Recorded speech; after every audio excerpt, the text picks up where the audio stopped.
So in this video, we're going to be looking at else. And else is a really important idea because if we only have three choices, being bathroom, armory, and throne room, well, we want to make sure that we have an option that catches everything that isn't in these three choices. We know that if the input, which is locations choice, is equal to locations at index 0, 1, and 2, which is bathroom, armory, and throne room, then we have a print statement that is executed.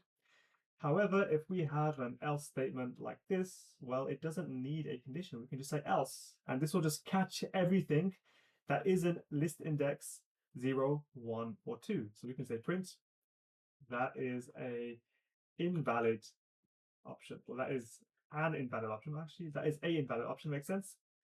Now, if we type in garden, you can see it says that is a invalid option. Perfect.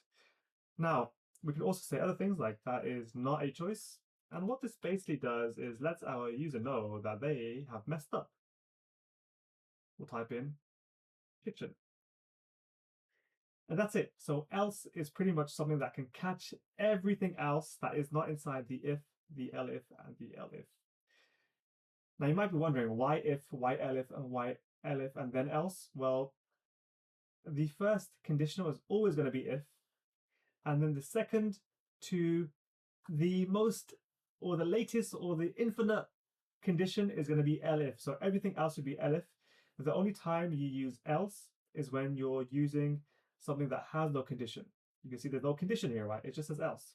So first is if, then everything else, the second, third, fourth, fifth, sixth, seventh, eighth, ninth, 10th, 11th, 12th, 13th, 14th, 15th, 16th, 17th, 18th, 19th, 21st, 22nd, 23rd, 24th, 25th, 26th, 27th, 28th, 29th, 30th, all the way to infinity will be elif, if you have infinite options, that is.